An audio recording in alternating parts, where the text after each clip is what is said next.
Pero nabigay na pag-iklato ng pagkauban ang chairman sa Peace and Order sa Consejos de Defensa sa Konsyal Mars na bayan, nabigay na Konsyal, di pa naman tubig. By kayo yun ang Peace and Order Council meeting with Mayor Norman Sam Fuentes. And kumusta the rest? No? Sa kinitim ang pagpagayon ko siya. Hinatibukan, it was a very successful joint council meeting. Joint kay laman ang Peace and Order Council, ang CADAC, City Anti-Drug Abuse Council, naasab ang DRMC, Disaster Reduction and Management Council. So, all in all, mayo ang nitabo. We're able to clarify certain items presented by the CPDO, by the LDRMC. Like pangutan nga i-clarify, and we're able to have it clarified. Kanya ultimately na-approve ang mga plano. Doon na kami modifications in other items kay na yung questions among na-modify. So, we're able to approve everything. So, tingnan dito sa Peace and Order, no? Including the disaster and sa city drug sa CADAC, no? Ang gisdutan nini. Tanang budget. Past plan, it includes Peace and Order plan and public security plan. No? So, apil tanan. We were able to approve the 3-year plan. PAPS plan from year 26 to 28. O amon approve sa bang past plan for the year 2026 next year. Okay. Naato'y gisdutan yung naato'y year na wala ay mga figure. And 2026 na yung figure. Konsyal. So, more gito, what ay template nila sa expedition? Oh, ako, I'm not an expert on that. So, ako lang gi-speculate kay mo po mga comments sa video nga mo gini template nga kay tungod kay ang succeeding years nga 2018 wala pa amount kay i-monitor pa no nya amount pon himuon na kung makita na ang mga development sa past year budget 26. So as of now ang budget sa 2026 mo say atong giklaro pon 78 wala fixed figure pero naay sa 3-year plan plano lang naay amount more or less same amount pero kung mahuwa ng 26 plano sa 27, ma-adjust.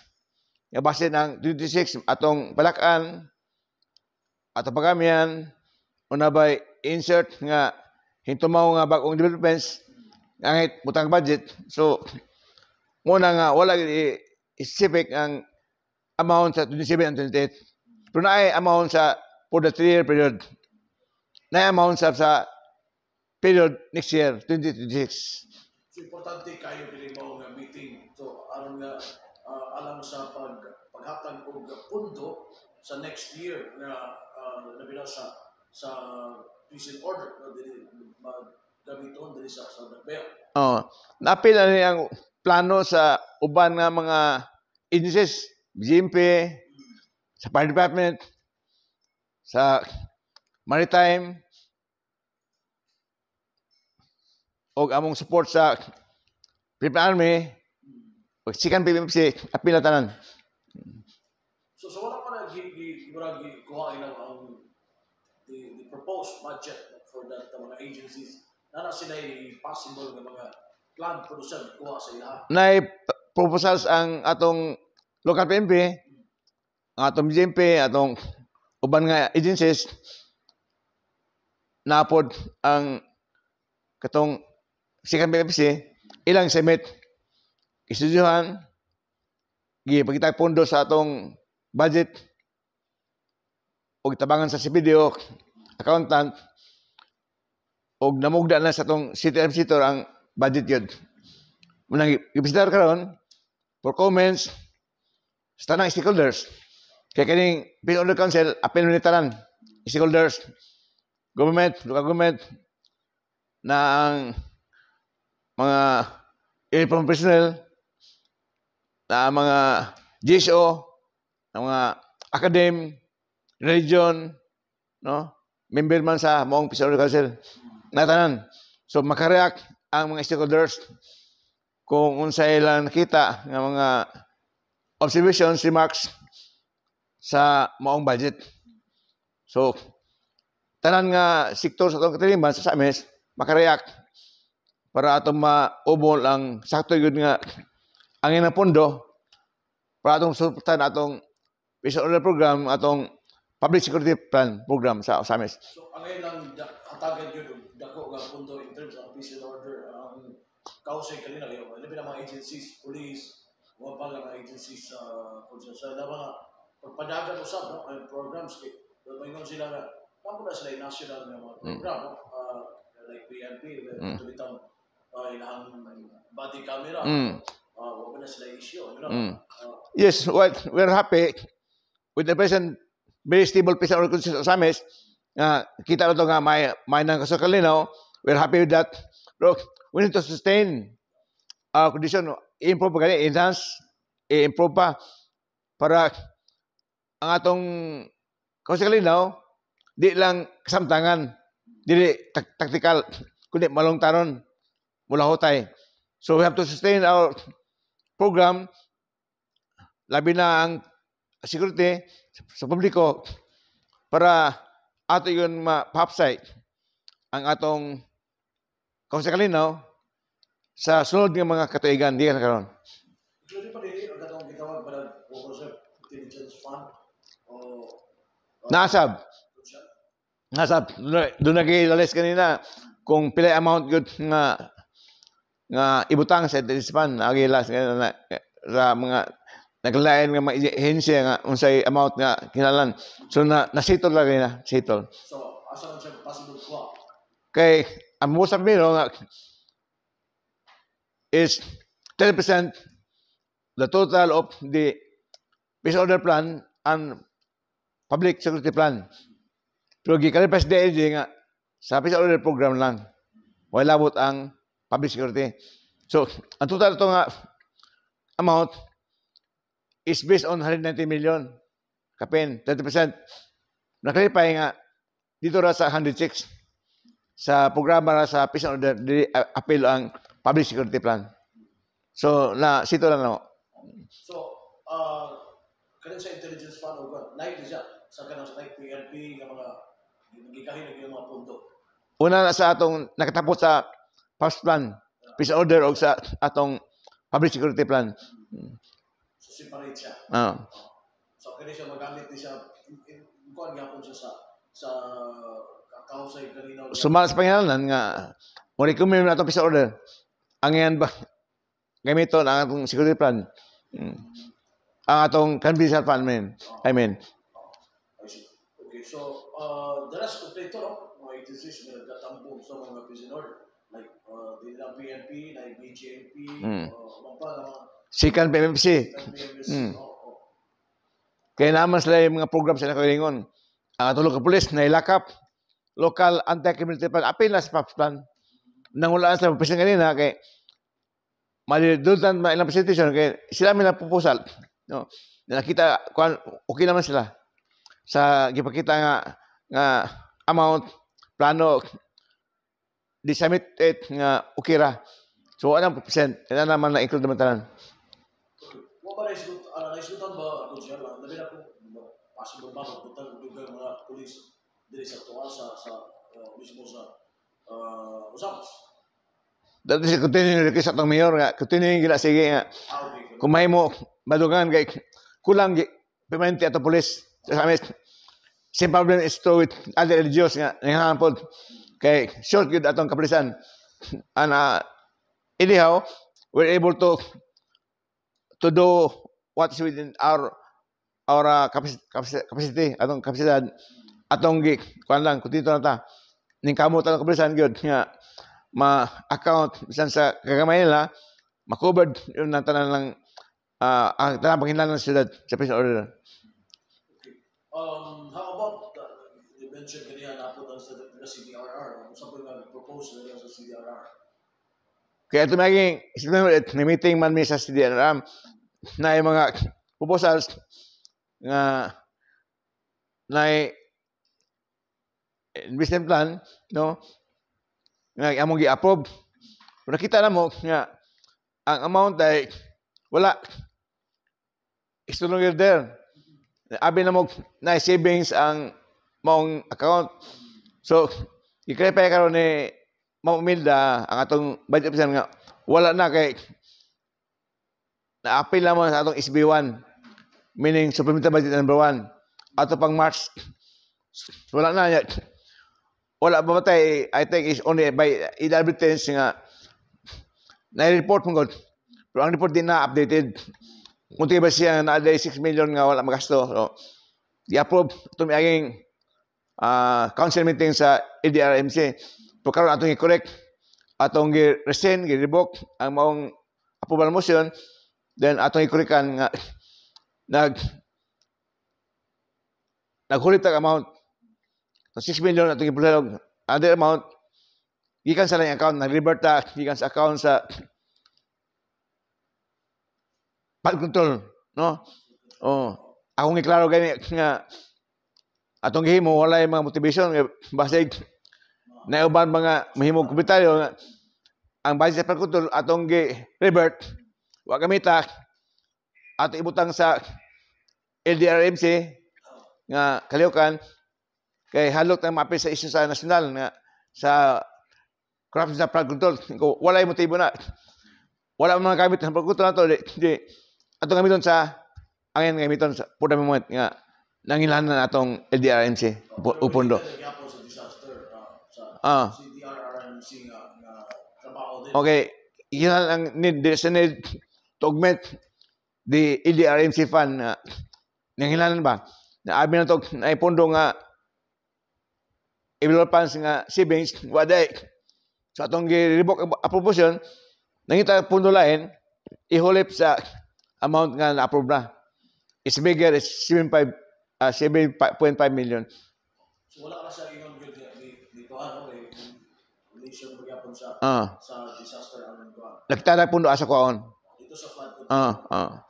Okay. Kay kini nga project so kini nga pundo sorry karon ni nga mayor ano ba?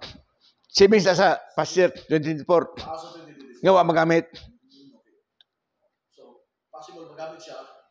Karon na atong hulip sa katong 6 million nga wala day. Amin atong naa wala day. So muna itong gihulip. Okay. Nabina karon nga ganun mo lang ba siya nagamit to kunya kasi mangutan ganun mo nagamit niya. Savings siya. Ang atong pundo nagamit na 900. So savings. Savings. So mo na siya gamiton para gyapon sa LDRMC. CDRR. Nga nangihala pundo. Okay. Gawa sila usa pa yung mga passive, usa pa yung mga disputa sa CDRR. Daghan tong giikutan na yung maputan ha, ito bag na-clarify sa atong CDRMC, CDRR officer si Dondon Wangko yan explain mo na-approve. Dahil mo siya approve. Kaya ikurikan lang ang mayaging meeting nga na mga diferensya ba. So ang mga serbisyo ng yapon, sa mga serbisyo ganito na itong savings na pundo. Ang mga routine mga kalihukan sa LDRMC.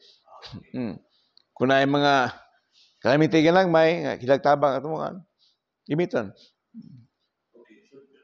Siya nga tabang na pinang panahon sa Disyembre, very months na punta. Daghang bagyo na awot istorya ito nga mga 20 ka bagyo ang sa una mga mga 15 ka bagyo na kanto karon maabot ka ng 20 tungod sa climate change. So prepare ta. So parts sa pagandam sa inyo. Apis pagandam. Yan natin budget good. Okay, what a budget asam kuwaon. Salamat kay Nabot Yara, Kunsyan. And sa kadak diskutan.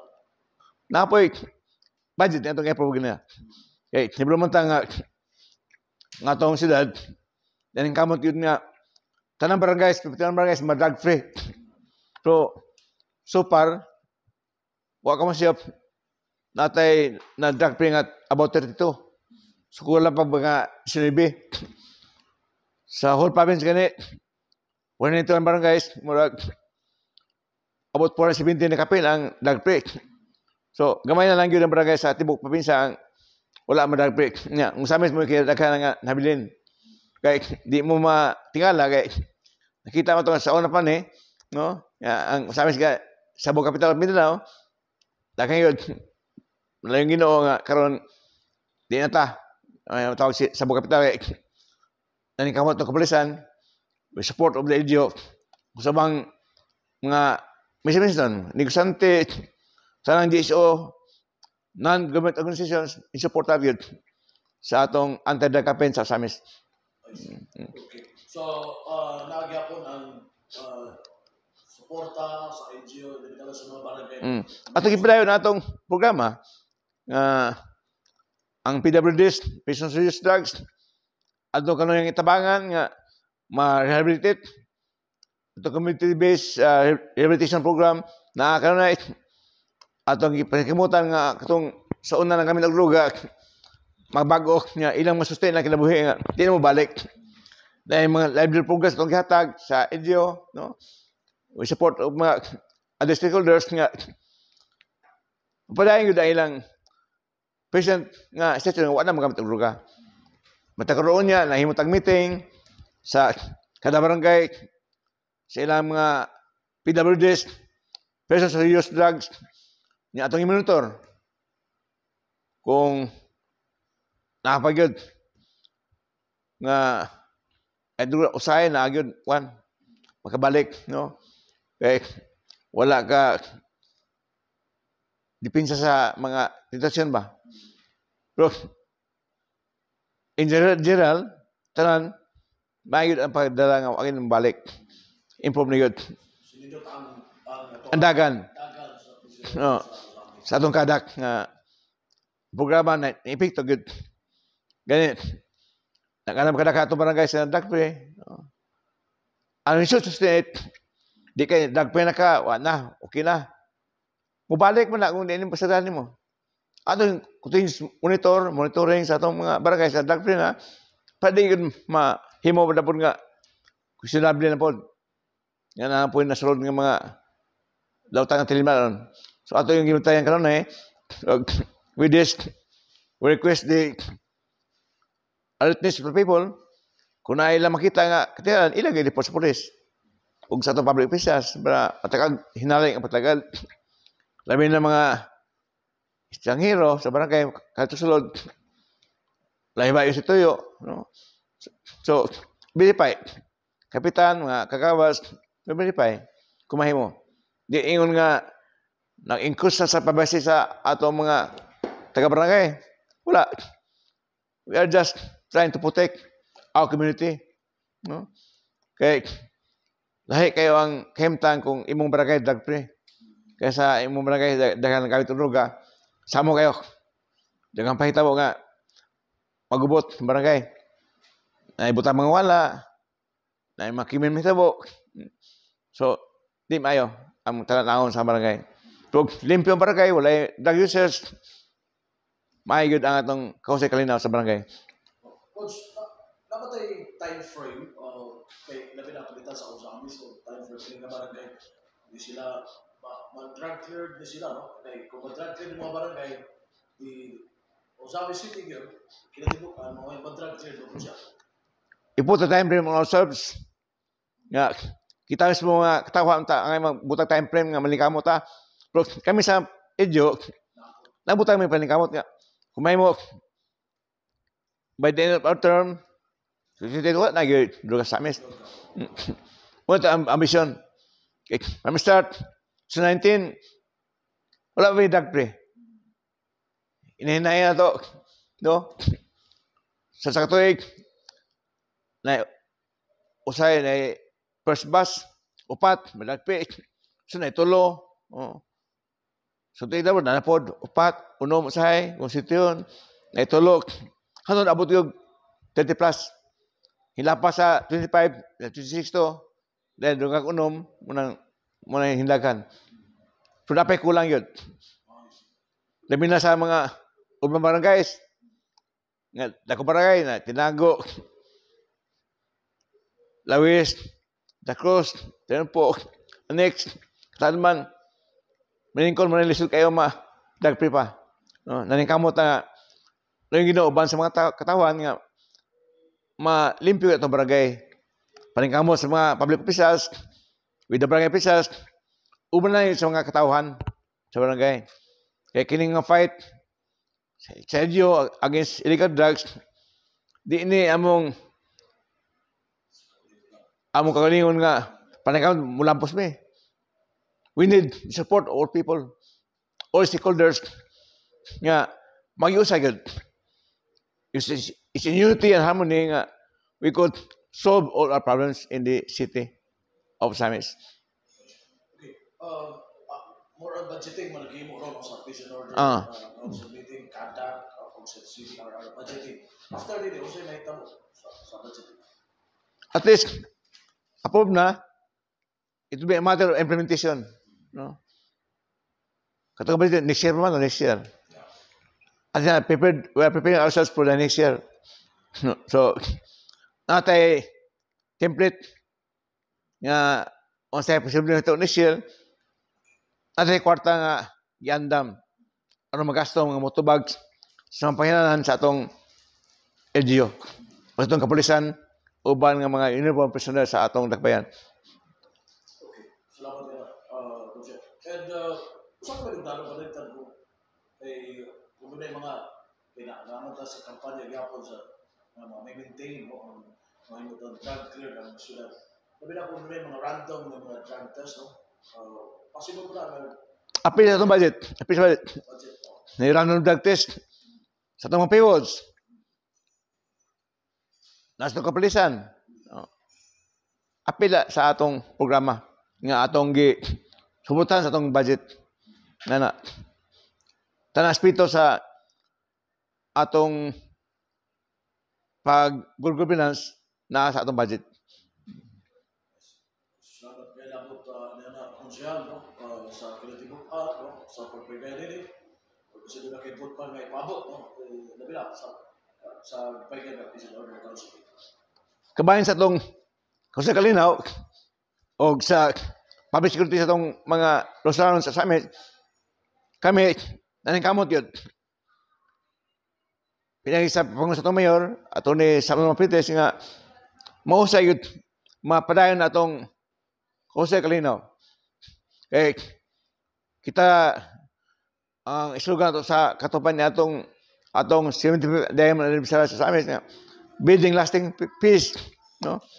Kanang malo tayo nga kalinaw, Kusay. Di lang temporaryo.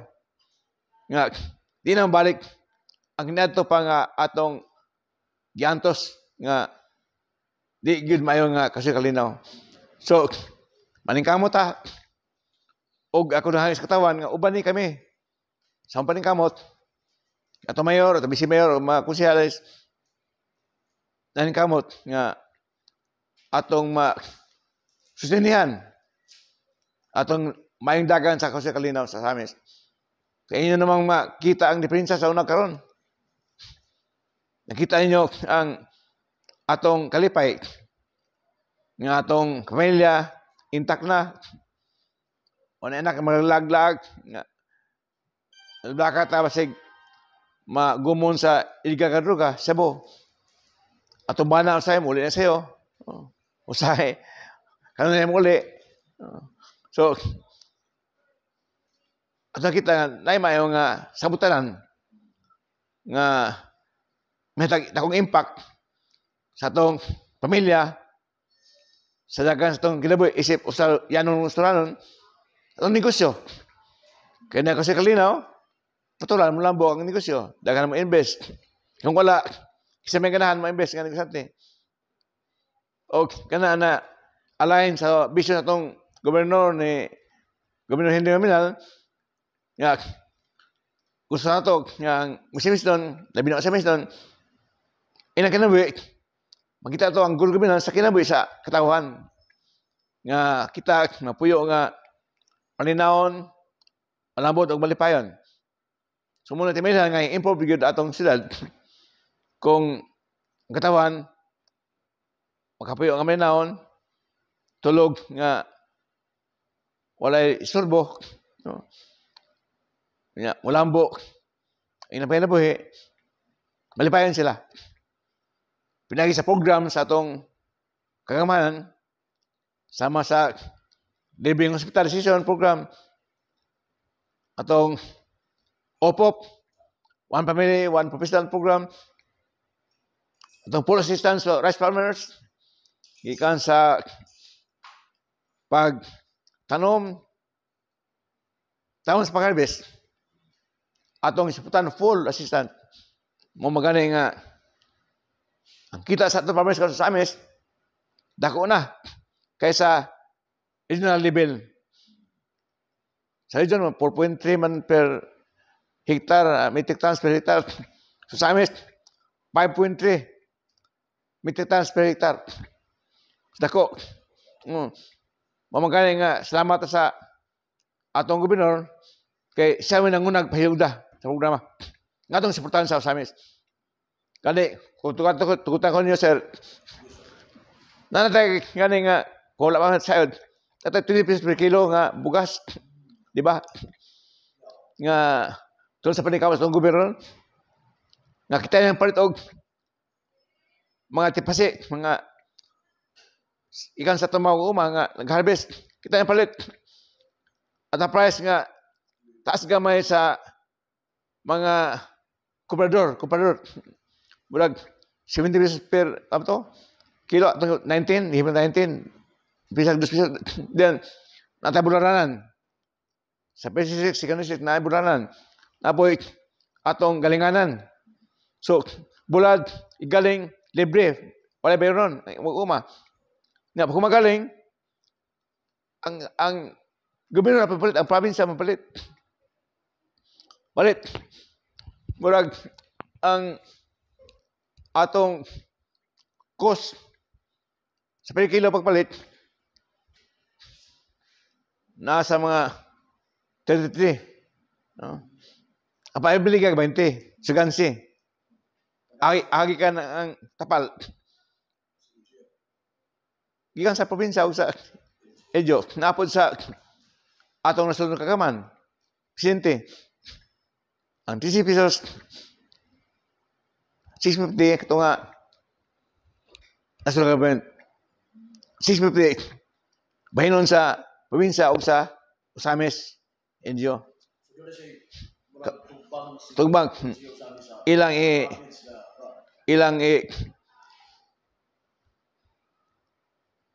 tabangan, no? Muna nanikabot tayo ma-sustain. Kaya naman tayo kadiwa sinta sa maligya yun. Ato lang gilimit ang palit sa kay kung wala limit na mapakyaw sa abang pamilya, di na kapalit uban. Kay limitado ato supply. So atong gibahin-bahin. Na ilang butali ako pero 5 kilos per family limitado, di ko sure. So nana starin na sa amis tas tanggop ubang Edyo. Nya kumurot ang atong local supply naapoy atong pullback nga supply gikan sa NDP. NDP na-import og bugas nga gikan sa nasod nga gwapo kayo. Di na tong inimisa una nga baho. Gwapo gid na bugas, no? Taas ang presyo. Okay po na 33. Muna katay party po nga gibahin sa national na po sa province sa lokal nga. Mabalik hapog 20 pesos. Sa kamulot nga tanong pa na support sa NFP hantod nga mag-harvest na po it will be on a cycle. Ano yung hope you sustain it? Magkatawan sa katawan nga ang pangita taon isol ba? Minus. So, kita sa atong probinsya, sa siyudad, nga una nga naka-implement sa gi-announce sa atong sa government nga 20 pesos per kilo sa bugas. Naubang tabi na, imposible. We made it happen in Misok and in San City. Kimatot pa sa Sinso, ang imposible, mo posible. And that is happening now. Di ba? Nitabo na. So, hindi tayo makapalit og 20 pesos kay bugas. Oh. Sa tuwang kadiwa, no? Oh. While there's supply. Muna kataba na itong kasi kalinaw, kaya we are talking about peace and order. So, kana ang mga stasyon, no? Katabang na. Wala may Mo compliment. hindi na gutom. O di na gutom. Kaya ang taong gutom, samo kong pangunan na, daga mo unaan nga, di maayo lautan. So, kung imong utok, stable, imong unaon na, stable sab. Kuya, salamat kayo no, sa inyo nagawa ginamo and may ganda. Salamat sab kayo nyo, sir, sa inyong pagtuos sa opisina. Anytime, ano pumunta na, ano pumunta ka, basta nalaman ko. Salamat sa Ginoo nga, at ang may palawas, kami ikan pa sa Cagayan sa seminar sa ni LJ, new seminar, Cornelio Hector Pisas. Amin ako third term ako, anak ko ana. Pero tanan ang yun ay, si Mayor, appeal po, si Vice Mayor, yung una Mayor, uli ka po, na may programa sa UPO ka na, na-release mo sa UPO ka na. Kami na ulay, kumagi may gabi, nga, susunod ng mga gabi sa Cagayan. Kalabutan na may magikan, apas ko sa piso na mintin, abot na 1:30. Daling ilis pa like, nakaapas ko sa piso na meeting. Kanya, aslas. Oh, this is na. Sir, salamat kayo and sunod no, sa pagkatag ng mga tape, alam sa mga katawag nila. Always in prison, Sir Manuel and Sir Glenn. Okay, nagkauban si City Council Attorney Mars Tapayan ang chairman sa committee sa Peace and Order sa Gipayayon. Di pa magdugay Peace and Order Council meeting with the BADAC and CADAC, no? With CADAC, POC, CDRR, no? O sa POC, Deras, no? Ikaw sa lisa buwatan ni Attorney Mars Tapayan, Cristo Manuel, Jr. Salamat, Mega.